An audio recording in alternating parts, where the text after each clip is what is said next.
용기의 현장이라는 제목으로 함께 늘 나누겠습니다. 두려움은 정말로 위험한 것입니다. 그 자체로 악은 아니지만 결국 이 두려움 때문에 우리가 주저하게 되고 두려움 때문에 오히려 하나님의 선한 길을 더 이렇게 주저하게 되지요. 두려움을 느끼는 것이 나쁜 일도 아닙니다. 그저 평범한 인간에게 나타나는 현상일 뿐이지요. 두려움은 심장이 위축되는 것 같은 현상을 일으킵니다. 그렇게 되면 사랑과 또 환대와 또 위험을 감수하려는 선교와 같은 거, 또 다른 사람에 대해서 관용을 베푼다든지 또 하나님 앞에서 경건한 행동을 하는 일에 억눌리게 되지요. 두려움은 일어날지도 모를 악을 상상하면서 우리 자신에게 치중하게 만듭니다. 그래서 하나님의 일보다 나 자신에게 집중하게 되지요. 그래서 머뭇거리게 되는 거예요. 그리고 사람들에게 다가서거나 희생과 모험을 할 명분을 외면하고 거부하게 되기도 합니다. 무엇보다 그리스도의 제자로 살아가려는 삶을 적극적으로 저해하지요. 두려움은 용기로 극복할 수가 있습니다. 용기는 실제로 어떤 모습으로 드러나야 합니까? 매일의 삶 속에서 어떤 의미를 지니는지 살펴보아야 합니다. 우린 지난주에 용기의 발현이라는 제목으로 베드로전서에서 나오는 말씀을 통해서 용기가 드러나는 삶에 대해서 나누었습니다. 용기가 발현되어야 할 현장 가운데 하나가 바로 전도하는 삶이었습니다. 예수님의 마지막 명령은 우리에게 용기를 가지고 전도의 사명을 다하라라고 합니다. 마태복음 28장 18절로 20절 잘 아는 말씀이죠. 예수께서 나와 말씀하여 이르시되 하늘과 땅의 모든 권세를 내게 주셨으니 그러므로 너희는 가서 모든 민족을 제자로 삼아 아버지와 아들과 성령의 이름으로 세례를 베풀고 내가 너희에게 분부한 모든 것을 가르쳐 지키게 하라. 볼지어다 내가 세상 끝날까지 너희와 항상 함께 있으리라 하시니라. 예수님은 자기 백성들에게 이 앞으로 전진하라라는 진군 명령을 내리시는 중에도 기독교적인 그 용기의 원천이 어디에서 오는지를 일깨워주셨어요. 그러니까 용기가 어디에서 오느냐는 거죠. 세상의 용기는 뭐예요? 할 수 있다 하면 된다. 하자 하면 되거든요. 그래서 일부러 예전에 TV 프로를 보면 식당이 잘 안 되는데 그 식당 사장님을 이제 도와주기 위해 식당 리모델링도 해주고 이러면서 그 사장님이 의욕이 없으니까 등산을 시켜가지고 극기 훈련을 시킨 다음에 산이 올라가가지고 하면 된다 하자 이러고 나서 내려오잖아요. 그러면서 용기를 막 북돋아줬다. 그 용기는 자기 속에서 나오는 용기죠. 그죠? 내가 하면 된다라는 그 의지의 발현이죠. 그러나 기독교에서 말하는 용기는 그런 의지의 발현이 아닙니다. 기독교에서 말하는 용기는 이 예수님으로부터 오는 것이죠. 제자들에게 명령을 내리기 전에 부르심에 순종하는 일이 얼마나 어려운지를 인정하십니다. 제자들이 직면해야 될 도전보다 예수님이 훨씬 더 크다는 사실을 알려주는 데서부터 시작하셨어요. 그것은 하늘과 땅의 모든 권세를 너희에게 주셨으니. 그죠? 내게 주셨으니 하늘과 땅의 모든 권세를 내게 주셨다. 누구예요? 하나님께서 예수님께 하늘과 땅의 모든 권세를 주셨다라고 말합니다. 예수님은 하늘과 땅의 모든 권세를 받은 분입니다. 예수님이 하늘과 땅의 모든 권세를 받으셨다는 사실을 우리가 확인할 때마다 우리는 용기를 낼 수가 있지요. 우리가 두려워하는 그 어떤 힘이나 권세보다 더 강력한 권세를 가진 분이 바로 예수 그리스도입니다. 하늘과 땅의 모든 권세를 가진 분이 바로 나의 주님이신 거지요. 어떤 상황이 생기든 모든 권세를 가진 예수님께서 우리에게 가장 유익한 방향으로 인도해 줄 것을 우리는 믿기 때문입니다. 합력하여 선을 이루어 주시죠. 예수님의 권세가 닿지 않는 곳, 또 머물지 않는 곳은, 또 머물지 않는 시간은 없습니다. 그러므로 예수님의 권세가 우리를 지켜줄 것이고 또 우리에게 능력이 되어줄 것입니다. 그뿐 아니라 예수님은 제자들에게 하늘과 땅의 권세와 능력을 너에게 준다라고까지 하셨죠. 예수님의 권세를 우리에게 주시는 거예요. 그래서 우리 옛날 우리 복음성 찬송에 보면 예수님 권세, 내 권세. 그렇죠. 내 권세라고 하잖아요. 그죠? 예수님 권세가 내 권세다라고 말한 이유도 거기에 있는 거예요. 예수님이 우리에게 권세를 주시기 때문이죠. 합력하여 선을 이루도록 도와주신다는 겁니다. 우리는 이 능력이 되어주시는 그 주님의 권세를 믿고 의지해야 합니다.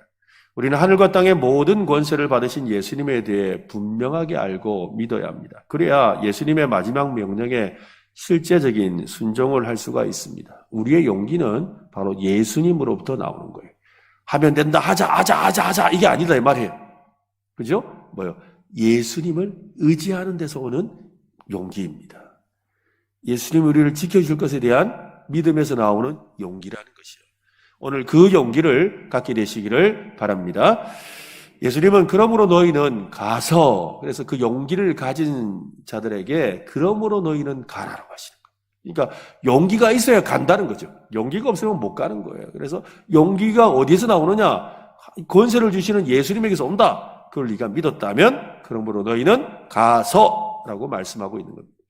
실제적인 순종의 현장, 용기를 발현해야 될 현장으로 가라라고 명령하시지요.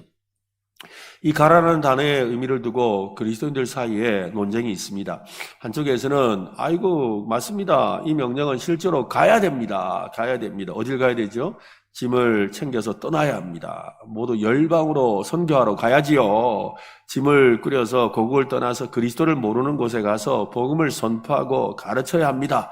그래서 예수님께서 우리 모두에게 선교하라 하십니다. 라고 이렇게 주장하지요.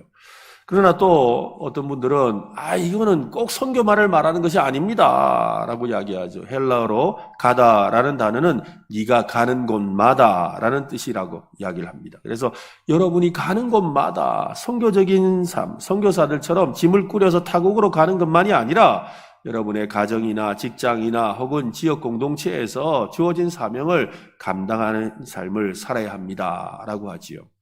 이 두 주장은 사실상 같은 내용을 주장하고 있습니다. 둘 가운데 하나를 택하는 문제가 아니라 두 가지 생각을 모두 받아들여야 되죠. 그래서 우리 찬송가 가사에도 보면 그런 내용이 있잖아요. 먼 곳에 나가서 전하지 못해도, 그죠? 너 어느 곳에 있든지 주복음 전하리. 라는 찬송의 가사처럼 우리가 먼 곳에 나가는 가라라는 명령에 순종하기도 하지만, 그러나 우리가 있는 곳에서, 그죠? 내가 머무는 이곳에서 또 가라라고 하시는 주님의 명령에 순종해야 된다는 것을 말하고 있습니다. 서로 같은 일을 말하지만 단지 그 명령이 수행되어야 될 장소가 다르다는 주장이지요. 그리스도인이라고 모두가 선교사가 될 필요는 없습니다. 모든 그리스도인이 본국을 떠나서 세계 다른 문화권으로 가서 복음의 좋은 소식을 전하는 선교사로 부름을 받는 것은 아닙니다. 우리 모두 다 선교사가 되어야 할 필요는 없습니다. 그러나 모든 그리스도인이 일상의 선교사로서, 이게 중요해요. 한번 해볼까요? 일상의 선교사. 네, 우리가 바로 우리 지금 생활하는 일상생활의 선교사로 부름을 받았다는 거죠. 그래서 사실 우리가 예배 끝날 때마다 축도를 하잖아요. 그죠? 축도는 뭐냐면 파송하는 자들에게 주시는 축복을 말하는 거예요. 자, 이제 여러분 세상으로 나아갑니다. 그러니까 축복을 받고 세상으로 나아가서 용기 있게 달려가십시오. 라는 의미로 축도를 하는 거거든요. 그래서 파송의 의미가 있는 거지요. 그러니까 우리가 바로 일상의 선교사야로서 사명을 감당해야 된다는 것을 말하고 있습니다. 어떤 이들은 짐을 챙겨서 타고로 가고 어떤 이들은 있는 그 자리에 머뭅니다. 그러나 어떤 경우든 모든 그리스도인은 인생을 하나님의 선교에 헌신하면서 어둠을 몰아내고 잃어버린 자를 찾아 구원하는 일에 매진해야 되는 것은 동일합니다. 그러므로 짐을 꾸려서 해외로 가든지 일상생활의 현장으로 가든지 예수님의 명령, 가라. 가서라는 이 명령은 변함이 없다라는 것이죠. 19절과 20절, 마태복음 28장 19절 20절 같이 한번 읽겠습니다. 시작. 그러므로 너희는 가서 모든 민족을 제자로 삼아 아버지와 아들과 성령의 이름으로 세례를 베풀고 내가 너희에게 분부한 모든 것을 가르쳐 지키게 하라. 볼지어다 내가 세상 끝날까지 너희와 항상 함께 있으리라 하시니라. 우리는 예수님의 제자를 만들라는 명령을 이미 받았습니다. 이 명령은 감당하기가 쉽지는 않습니다. 예수님이 너희와 항상 함께 있으리라고 힘주어 말씀하시는 이유도 그 명령이 쉽지 않기 때문이죠. 그냥 가라 하라면 되는데 그냥 가라 해놓고는 예수님도 좀 마음이 안타까우셨나 봐요. 그래서 마지막에 그 말을 붙이는 거죠. 내가 세상 끝날까지 너와 항상 함께 있을 거다. 걱정하지 말고 가라 이 말 있잖아요. 그죠? 아니면 그냥 가라, 어서 가라 이러면 내보내면 되는데 내보내고 나서 괜히 마음이 좀 걱정이 되셔가지고 뭐라 하셨다고요? 내가 너와 세상 끝날까지 항상 함께 있을 것이다 라는 말을 붙이신 거예요. 그러니까 우리가 이 명령을 지키는 것이 쉽지 않다는 걸 예수님도 아시는 거죠. 예수님이 옆에 있지 않는 것처럼 느껴질 수 있는 순간이 온다는 겁니다. 무슨 일을 하든지 우리와 함께 하신다는 사실을 분명하게 인식하기를 우리 주님이 원하시는 거지요. 성령님은 우리가 가는 곳마다 함께 해주십니다. 우리와 함께 하시는 주님을 경험하기 위해서 우리가 해외로 나가든 길 하나를 건너서 우리가 저쪽에 있는 건너편에 있는 어느 집에 가든지 하여튼 중요한 것은 뭐예요? 예수님과 함께 하는 것을 경험하려면 가야 된다는 거예요. 가야지 경험할 수 있는 거예요. 한번 해볼까요? 가야 경험한다. 그죠? 우리가 가봐야 경험하는 거예요. 그냥 가만히 있으면 아무 일도 일어나지 않는 거예요. 여러분. 아무 일도 일어나지 않아요. 가야 일하심을 보는 거예요. 함께 하심을 보는 거죠. 용기와 관련해서 예수님의 대위임령을 강조한 이유가 있습니다. 지난 시간에 살펴본 베드로전서에 따르면 용기는 성결한 신실함과 헌신과 더불어서 이 복음 전도로 나타나기 때문이지요. 용기는 어느 곳에 있든지 항상 복음을 전하는 것으로 나타나야 합니다. 결국 우리가 이 땅 가운데 살아가는 삶의 최종 궁극적인 목적은 복음 증거에 있는 거죠. 그렇지 않다면 우리가 그냥 교회에만 모여 있으면 돼요. 우리끼리 교회에 모여가지고 밥 먹고 그냥 같이 농사 짓고 이러면서 행복한 공동체 만들고 살면 돼요. 근데 우리를 이 세상 가운데 직장도 다니게 하고 이 세상 가운데 동네 사람들과 만나게도 하고 또 반상회도 하고 요즘 반상회 합니까? 반상회도 하고 그 다음에 또 이 사람 저 사람 만나고 동아리 모임도 하고 무슨 카페 모임도 하고 별일을 다 하는 이유는 뭐예요? 그렇게 살아가도록 하시는 이유는 우리를 일상의 선교사로 복음 증거자로 우리를 부르셨기 때문이죠. 우리의 궁극적인 목적은 거기에 있는 겁니다. 용기는 어느 곳에 있든지 항상 복음을 전하는 것으로 나타나야 하는 것이죠. 그러나 어쩌면 특별히 이 불신의 세상에서 용기는 이 손님을 대접하고 하는 이 환대로 나타날 필요가 있습니다. 사실 우리가 이 전도라는 것을 생각할 때 나가서 우리가 전도지를 두고 예수 믿으세요라고 전하는 것을 우리가 전도라고 생각하지만 실제로 우리의 삶에서 일어나는 진짜 전도의 열매는 어디에서 일어나느냐면 바로 이 낯선 이웃에게 환대를 베푸는 삶을 통해서 전도가 일어나요. 환대라는 것은 환영하고 대접한다는 뜻이거든요. 그래서 이 낯선 사람들을 환영하고 대접하는 이 일을 통해서 전도의 열매가 맺히는 거죠. 그래서 이 용감하게 산다는 것은 누군가를 환대하는 거죠. 환대를 누군가를 집에 초청하는 것으로 단정 지을 필요는 없습니다. 요즘에는 집에 초청하는 일이 굉장히 어렵잖아요. 그죠? 옛날 같으면 대문도 열려있고 누구나 들어갔지만 지금은 아예 그냥 아파트 입구에서부터 들어갈 수가 없어요. 아파트가 뭐야? 아파트 입구에 있는 차단기부터 열기 어려운데 참 어려운 세상이에요. 그러니까 참 집을 연다는 건 요즘엔 더더욱 어렵죠. 제가 부산에 있을 때 해운대에 가면 이렇게 거기는 고층 아파트들이 있는데 그 이름도 긴 아파트들. 일부러 이름을 길게 한대잖아요. 그죠? 네, 시어머니 못 오시도록, 네, 이름을 못 외워서 못 오시도록. 그리고 입구에서 얼마나 철저하게 관리를 하는지, 신분증도 맡겨야 되고, 별일도 다 해야 돼요. 그리고 그 아파트에 가면 꼭 뭐가 있느냐면 게스트룸이 있어요. 게스트룸. 그 아파트 단지에 게스트룸이 있는데 아주 좋은 고급 호텔과 같은 그런 게스트룸이 있어요. 그 게스트룸을 만들어 놓은 이유가 있는데 뭐냐면 손님 오시면 집에 안 모시고 거기 모시는 거예요. 옛날에 손님 오면 집에 초대가 자기 집에서 그죠? 주무시고, 가족들 오시면은, 이렇게 어르신들 오시면은 이렇게 집에서 주무시고 하는데, 이제는 안 된다 이거예요. 다 각자 장이 있기 때문에 안 된다는 거죠. 그래서 그 분들을 위한 전용 게스트룸이 있는 거예요. 아주 잘 해놨어요. 네. 진짜 웬만한 고급 호텔, 그런 아주 수준 높은 호텔처럼 해놨어요. 거기 모시는 거예요. 그래, 거기는 줄 서 있어요. 왜냐면 거기 모셔다 놓으려고. 그러니까 생각보다 집에 문을 여는 것이 어려운 세상을 우리는 살고 있습니다. 그런 시대에 이 환대라는 것이 과연 어떤 의미가 있는가를 우리가 한번 생각해 봐야 되죠. 아직도 우리는 집을 초대할 이유가 있습니다만, 그러나 집을 초대하는 것만이 환대는 아니라는 것이죠. 성경에서 말하는 환대는 이방인이나 소외된 사람들, 다시 말해서 우리와 아주 이질적인 사람들과 관련이 있습니다. 환대에 대한 성경적인 이 개념을 제시해야 한다면 일반적인 친구들의 모임 밖에 있는 사람들을 사랑으로 환영하는 거예요. 그러니까 나랑 가까운 사람이 아닌 다른 사람들을 사랑으로 환영해 주는 것을 말한다는 것이지요. 나의 삶을 그 사람들에게 개박하는 거예요. 보여주는 거죠. 마치 우리 옛날에 기숙사 이런 데 보면은 뭐 오프닝 하우스 해가지고 이렇게 기숙사를 한번 열어서 이렇게 사람들 초대하고 그러잖아요. 또 사실 우리가 전도 집회를 하는 것도 마찬가지죠. 전도 집회를 하면서 교회에 우리가 문을 열고 그분들을 초대해 주는 거잖아요.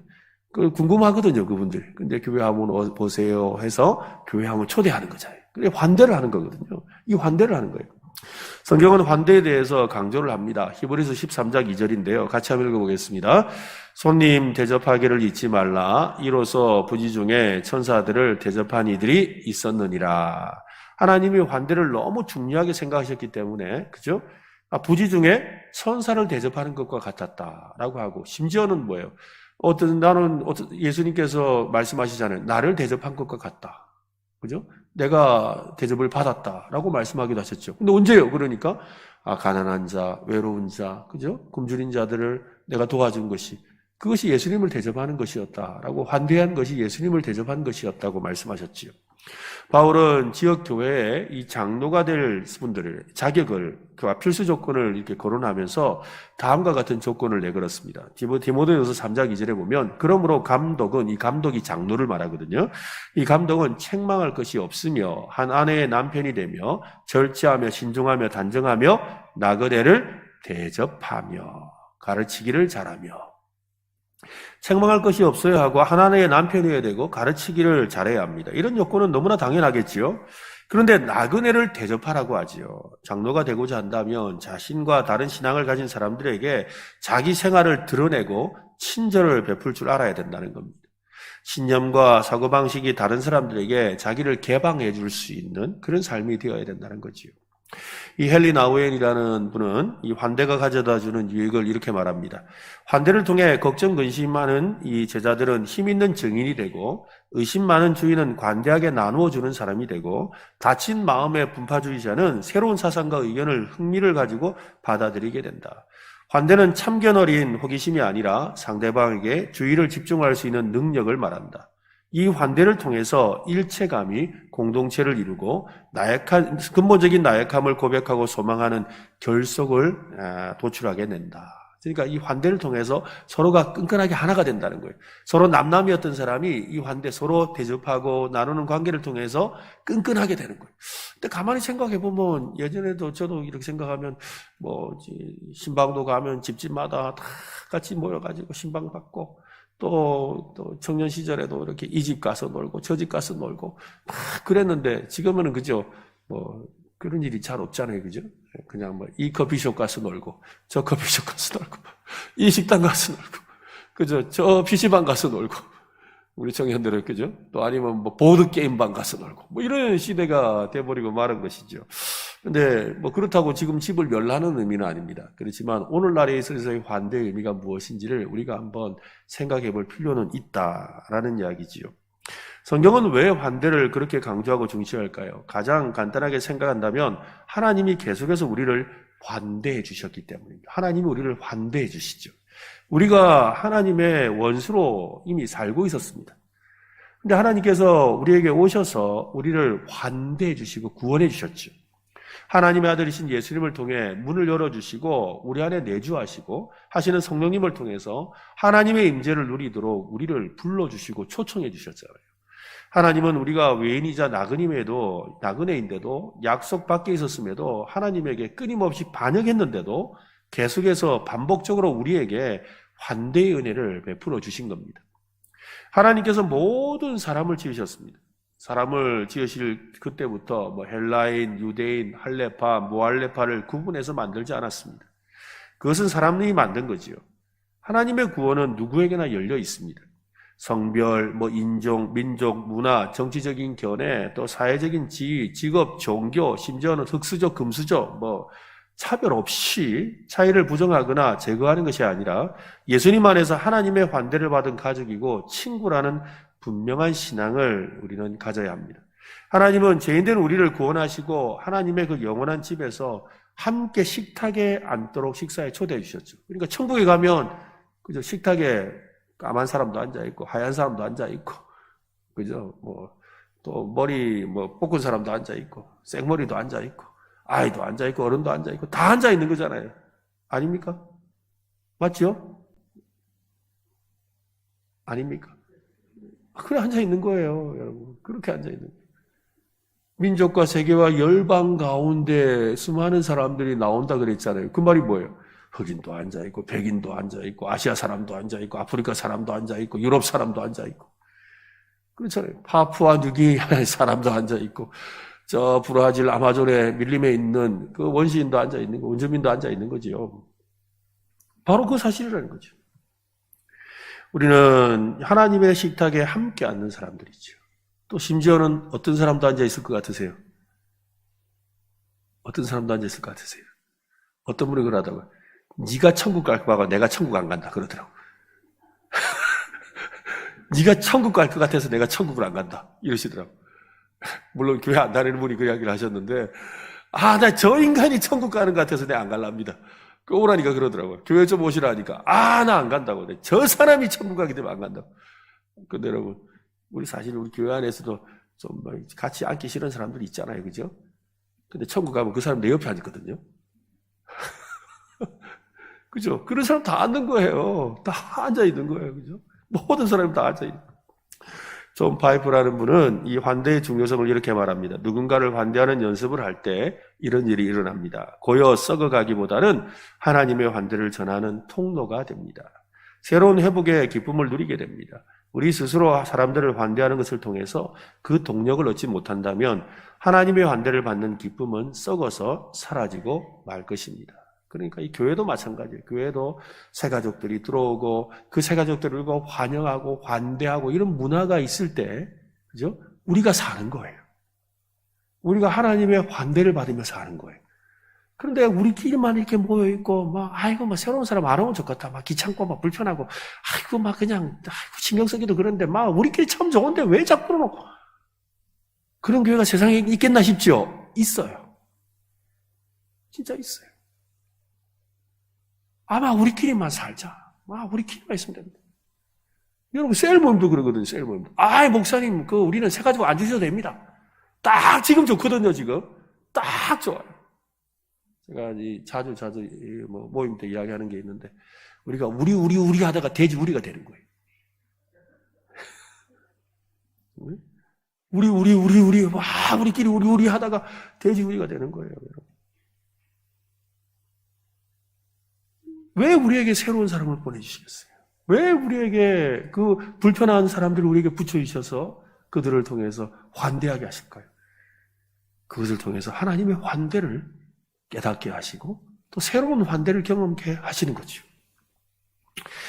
성경적인 환대가 복음 전도의 특효약은 아닙니다만 교회가 환대를 실천하면 세상이 우리를 존경하는 시선으로 바라보는 기적이 일어나는 것도 아닙니다. 하지만 냉소적이고 극단적이고 비판적인 세상 문화 속에서 이 복음 전도를 위한 기회의 문이 열리게 됐지요. 그래서 이 마태, 예수님의 제자 중에 마태도 세리 마태였던 사람도 사람들을 불러 모았잖아요. 세리들을 불러 모아 같이 식사하는 자리에 예수님을 초대하잖아요. 그래서 환대하는 거예요. 그러니까 사실 밥 한 끼 먹으면 놀라운 일이 일어나는 것 같아요. 하나님은 우리가 환대하는 삶을 통해 대위임령을 실천하고 이웃들에게 복음을 전하기를 원하십니다. 오늘날처럼 교회를 너무나 이질적인 곳이라고 생각하는 불신의 시대에는 더욱 그렇죠. 그러나 여전히 질문해 봐야 합니다. 오늘날 우리는 어떤 식으로 환대를 베풀고 있는지를 말이지요. 복잡하지 않습니다. 어렵지 않습니다. 환대를 베푸는 일이 쉽다는 의미는 아니지만 용기를 내어 실천할 수 있다는 말입니다. 첫 번째로 만나는 모든 사람을 좀 환대해야 돼요. 해볼까요? 만나는 사람에게 친절합시다. 그죠? 일단 친절하면 돼요. 그냥 엘리베이터에서 만났든 골목에서 만났든 안녕하세요 한마디 하면 돼요. 해볼까요? 안녕하세요. 네, 반갑습니다. 그 말 한마디 하면 돼요.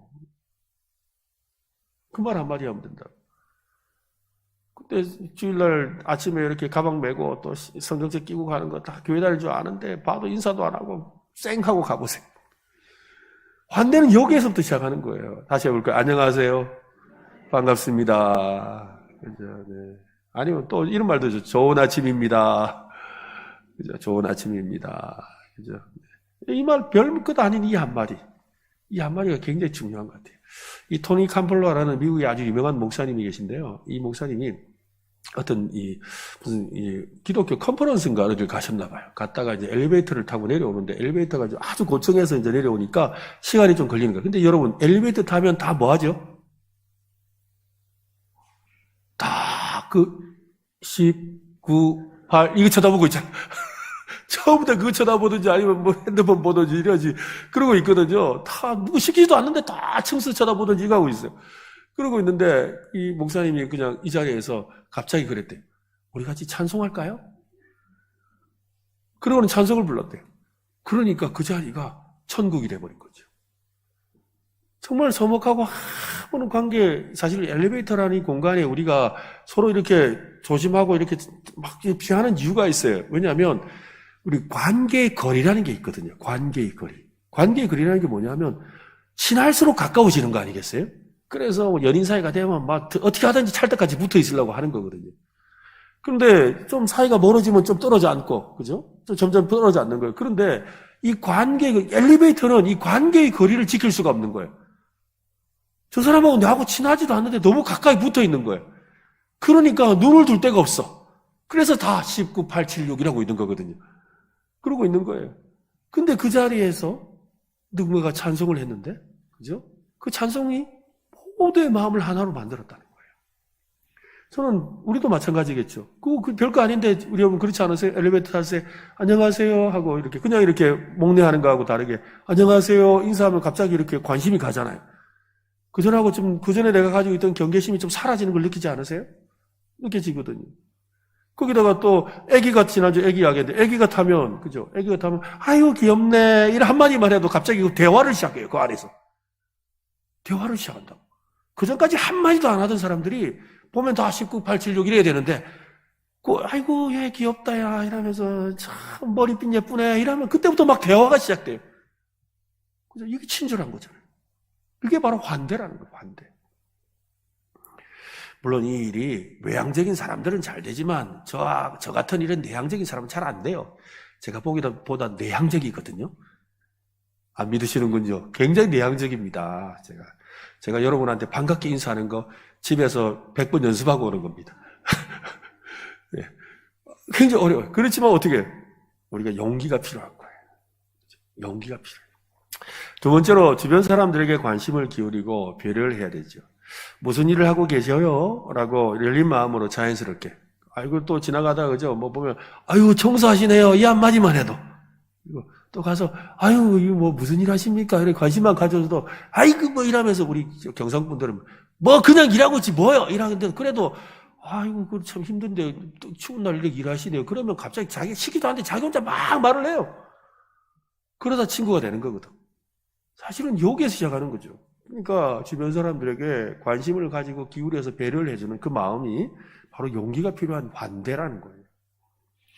그러면 그들의 말에 경청을 하고 그들의 말을 들어주기 시작하면 막 자기 인생사를 이야기하다 나중에 집안 이야기까지 다 해줍니다.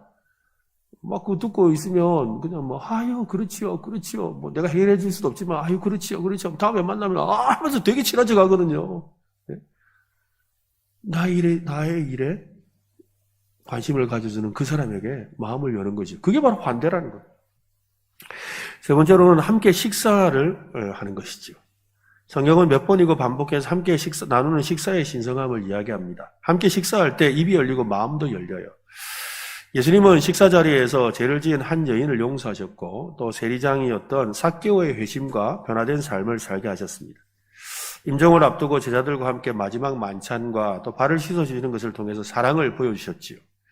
부활하신 이후에도 제자들을 위해서 조반을 준비하시고 아침을 준비하셔서 함께 식사하고 그들에게 용서와 사명을 주셨습니다. 저희 집 막내 이제 애가 부산에 있을 때 그 학교에 아이들 친구들끼리 굉장히 친한데 그 친구 엄마들끼리 모임이 있어요. 친구 엄마들끼리 모임이 있는데 그 친구 엄마 중에 한 분이 이렇게 뭐 무슨 동아리를 하나를 만들어가지고 그래 무슨 여행 동아리를 하나 만드는 거예요. 그래가지고 이 나라에서 이 여행 동아리에 돈을 받아서 여행을 가요. 가는데 한 날 저희 집사람이 여보 당신도 가야 돼 그래요. 왜? 그러니까 다 아빠까지 다 온다는 거예요. 내가 목사인데 안 가고 싶다. 나 목사한 것을 알리고 싶지 않다. 뭐 그랬거든요. 왜냐면 알면 막 막 인사해야 되니까 나도 싫으니까 아까 말했 제가 내성적이라 했잖아요. 그래가지고 안 가고 싶다는데 근데 아들 막내를 위해서 못 가주냐 이래가지고 그래 끌려갔어요. 갔는데 어디를 갔느냐면 저 거제도에 가면 거제도에서 배를 한 10분만 타면 10분도 아니죠. 한 5분만 타면 가는 이수도라는 섬이 있어요. 이수도라는 섬에 가면 이 섬이 굉장히 유명한데 1박 3식으로 유명합니다. 왜냐하면 이 섬에 가면 무조건 하룻밤 자면서 밥을 3끼를 그냥 주는 거예요. 물론 돈 내어 줍니다. 근데 그냥 이렇게 한 끼는 아주 회가 막 실컷 나와요. 생선 회가 나와요. 그리고 또 한 끼는 또 생선 구이가 막 또 나와요. 그리고 또 한 끼는 생선 찜이 나오고 이래가지고 하여튼 이 3끼가 다 이제 그쪽에서 잡은 생선, 어류 이런 거 있잖아요. 이런 그런 걸로 이렇게 해주거든요. 가보고 싶죠? 한번 가보세요. 괜찮아요. 가면 그냥 3끼 그냥 먹여주고 이제 가라 그래요. 그래가지고 무조건 3끼를 주거든요. 3끼를 주는데 이제 고기를 이제 가자고 해서 갔어요. 처음에 갔는데 제가 목사니까 또 배려한다고 일부러 방을 하나 따로 주더라고요. 당신은 그것만 있으라니까. 왜냐면 괜히 나오지 말라고. 왜냐면 다른 아빠들은 와가지고 다 한 잔씩 하시고 이러고 막 놀고 있는데 저도 눈치 보고 또 가기도 그래가지고 안 가고 그냥 밥 먹을 때만 같이 만났다가 저는 그냥 구석방에 혼자 이제 계속 앉아 있었거든요. 그랬는데 그래도 좀 그렇게 진짜 떨어져 있다가 밥 3끼만 잠깐 같이 먹고 그것도 같이 앉아서 먹은 것도 아니에요. 여기 아는 사람과 앉고 옆쪽에 다른 데 앉았는데 또 그렇게 먹었거든요. 그랬는데 그 다음에 또 가자는 거예요. 근데 또 가자 하는데 안 가기가 좀 그렇더라고요. 그래가지고 갔어요. 갔는데 작년에 한번 만났다고 얼마나 친한 척을 하는지. 거기다가 또 다른 우리 목사님이 한 분이 또 같이 오셨어요. 그래가지고 우리 목사 둘이서 이렇게 서로 눈치 둘 다 내성적이라가 서로 목사끼리도 말을 안 해. 목사끼리도 말을 안 하는데 근데 밥을 먹다가 나중에 저녁이 됐는데 다 같이 모인대요. 그러니까 갔더니 이분들이 막 술판이 벌어졌죠. 근데 목사 앞에 앉혀놓고 그냥 술 잘 마시는 거예요. 그러면서 서로 우리는 그냥 앉아서 커피 마시면서 저분들하고 이야기를 하는데 그러면서 이제 이분들이 궁금해지는 거죠. 목사는 뭐 하는 사람인고? 그렇잖아요? 그죠? 또 나는 저분들이 어떤 생각이 있는고? 그러면서 서로 이렇게 관계가 열리더라고요. 사실은 이 밥을 함께 먹는다는 게 굉장히 중요한 것 같아요. 그래서 밥을 먹는 것을 통해서 우리는 서로의 마음을 열어가는 거죠. 사실 교회에서 셀 모임이나 부서에서 식사하는 것 좋은 일입니다. 그 식사 모임에 용기가 필요하진 않죠. 그런데 우리의 교제권 밖에 있는 사람들을 초청해서 함께 식사하는 것은 용기가 필요한 거예요. 그렇잖아요. 그죠? 저도 용기가 있어야 간다. 근데 이수도라는 그 섬에 갇혀가 나가지도 못하고, 그래 어쩔 수 없이 그 사람과 친하게 지냈어요. 그랬는데, 그런 거죠. 실제로 그래 되는 거예요. 그러니까 이 환대는 우리와 다르게 믿는 이들을 개방하는 거예요. 사실 앞으로 우리 교회가 좀 그런 일들을 좀 많이 했으면 좋겠다 생각이 돼요. 그래서 외국인 우리 근로자나 또 외국인 학생들, 그죠? 우리가 명절 같은 때 한 끼 이렇게 식사 대접하는 거 별거 아닌 것 같지만 그 한 번의 식사가 어떻게 되는 거예요? 그들의 마음을 열고 환대를 통해서 그들에게 예수의 복음을 전할 수 있는 좋은 기회가 되는 거죠. 또 우리 요즘에는 이제 평생교육원을 안 하지만은 이렇게 교회 주변에 있는 어려운 분들이나 어르신들을 그죠? 교회 한번 모시고 와서 식사 한번 대접하는 거. 그 별거 아닌 것 같지만 사실은 이 일을 통해서 우리는 어떻게 하는 거예요? 함께 교제하고 환대하는 일들을 행하는 거죠. 식사제를 초대해서 교제하고 사랑하고 섬기고 깨어지고 또 처절하게 망가진 세상을 함께 손잡고 예수님과 걸어가는 일이 그 환대를 통해 시작된다는 겁니다. 네 번째는 소외된 자를 우리가 사랑하는 일에 환대를 사용해야 되죠. 직장이나 주변에서 어떤 이유에서든지 비주류로 소외당하는 사람들이 존재하지요. 이제 막 이사 온 사람일 수도 있고요. 또 다른 나라에서 또 이렇게 이주해 온 사람일 수도 있습니다. 또 사람들과 잘 어울리지 못하는 그런 소극적인 사람도 있지요. 함께 어울리지 못하는 어떤 사람일 수 있습니다. 우리 근처에 살고 함께하는 사람인데도 말이지요. 예수님이라면 그들과 함께 하셨을 겁니다. 예수님은 언제나 먼저 다가가셨죠. 누구도 함께하지 않으려는 사람과 함께 식사하셨습니다. 소외된 이웃 아웃사이더들에게 손을 내밀고 그들을 환대해 주셨습니다. 무엇보다 예수님은 우리와 같은 사람들에게 다가오셨습니다. 우리는 과거에 우리도 아웃사이더, 이방인들이었잖아요. 하나님 입장에서 계기요 저주받아야 할 대상이었습니다. 하지만 우리를 환대해 주셨습니다. 로마서 5장 8절에 이렇게 말씀하지요. 같이 읽겠습니다. 우리가 아직 죄인 되었을 때 그리스도께서 우리를 위하여 죽으심으로 하나님께서 우리에 대한 자기의 사랑을 확정하셨더니라. 우리가 죄인 되었을 때 그리스도께서 우리를 위해 오셔서 환대해 주신 거죠. 하나님은 우리의 어떤 조건이나 환경을 보고 구원해 주신 것이 아닙니다.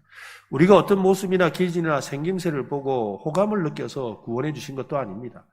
하나님의 구원은 한마디로 파격 그 자체입니다. 이것이 우리와 다른 사람을 환대하고 사랑해야 하는 이유지요. 용기를 잃어야 할 것은 우리가 생각보다 크게 생각하는 경향이 있는데요. 여러분, 어디 나가서 구호를 외치고, 그 다음에 사람들 앞에 가가지고 큰 소리 치고, 또 사람들을 동원하는 그런 곳에 가야 되고, 또 많은 사람들에게 힘차게 예수 천당! 이러면서 역전 앞에서 외치고,